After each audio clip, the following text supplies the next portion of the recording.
अस्सलाम वालेकुम दोस्तों, डॉक्टर गुलाम मुस्तफ़ा एक बार फिर आपकी खिदमत में हज़रत वासिफ़ अली वासिफ़ के एक और अनमोल तोहफ़े के साथ हाज़िर है।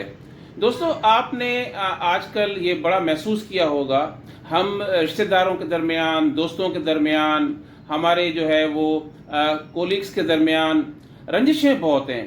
हम में से कई लोगों ने अपने दिलों को जो है ना जंग आलूदा बनाया हुआ है। हमारे जो कल्ब है, हमारा जो इंसाइट है, वो एक बदले की आग से, वो एक कीने की आग से, वो एक तासुब की आग से जो है ना वो भरा हुआ है। तो वासिफ़ अली वासिफ़ साहब ये फरमाते हैं कि उनकी जो है वो बुनियादी तालीम का जो कुलिया है, जो फंडामेंटल ऑफ एजुकेशन है, वो है माफ़ करना, फॉरगिवनेस। मजीद वासिफ़ अली वासिफ़ साहब फरमाते हैं कि अगर आप अल्लाह पाक से माफ़ी चाहते हैं तो आप लोगों को माफ़ कर दें। हज़रत वासिफ़ अली वासिफ़ साहब माफ़ी को एलाबोरेट करने के लिए या माफ़ी की इम्पोर्टेंस को ज़ाहिर करने के लिए वो हज़रत यूसुफ़ अलैहिस्सलाम का किस्सा कोट करते हैं कि किस तरह हज़रत यूसुफ़ अलैहिस्सलाम को उनके भाइयों ने कुएं में डाल दिया और वो किस तरह जो है ना उन्होंने उधर कुएं में काफ़ी सारे दिन जो है सफ़र किया। जब उनको किसी तरह से जो है कुएं से हज़रत यूसुफ़ अलैहिस्सलाम को निकाला गया तो हज़रत यूसुफ़ अलैहिस्सलाम ने पहले ही अपने भाइयों को माफ़ कर दिया और अपने जो भाई थे उनकी जो है वो खैरियत दरियाफ्त की और उनको याद करने लगे। इसका मकसद ये है कि उन्होंने अपने दिल को अपने जो है वो भाइयों के लिए जो है ना बहुत साफ रखा। दोस्तों, अगर आप इसी तरह हज़रत ईसा अलैहिस्सलाम का जो बेसिक मोटो है, उनकी जो क्या कहते हैं प्रीचिंग का, वो है फॉरगिवनेस।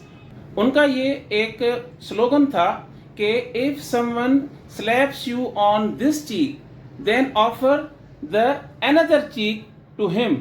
तो इन सब चीज़ों से जाहिर होता है कि हम लोगों को सबको अपने दिलों को साफ कर देना चाहिए और दूसरों को माफ़ कर देना चाहिए। जब हम दूसरों को उनकी गलतियों की वजह से उनको जब हम माफ़ कर देते हैं, चाहे गलती वो छोटी हो चाहे वो बड़ी हो, तो उससे होता ये है कि हमारा जो दिल है, हमारा जो कल्ब है, हमारी जो रूह है, वो जो है वो फ्री हो जाती है, वो जो है आज़ाद हो जाती है। आप देखेंगे जब भी आप किसी को माफ़ करते हैं तो आप अंदर से जो है ना आपको बहुत खुशी मिलती है। आपको ऐसा लगता है कि आपने कोई जो है वो ख़जाना पा लिया है।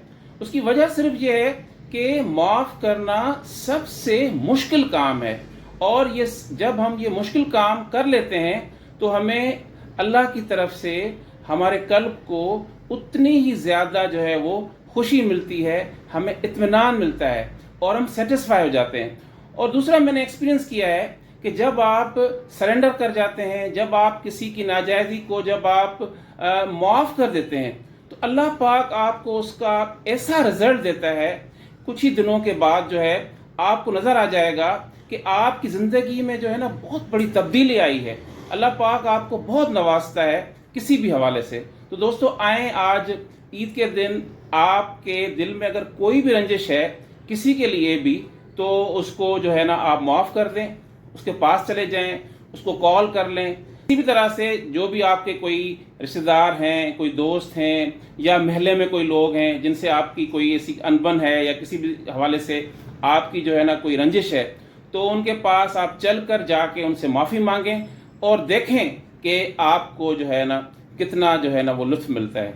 दोस्तों, उम्मीद है कि आपको ये वीडियो पसंद आई होगी और आप भी आज से लोगों को माफ़ करना शुरू कर देंगे। बहुत शुक्रिया।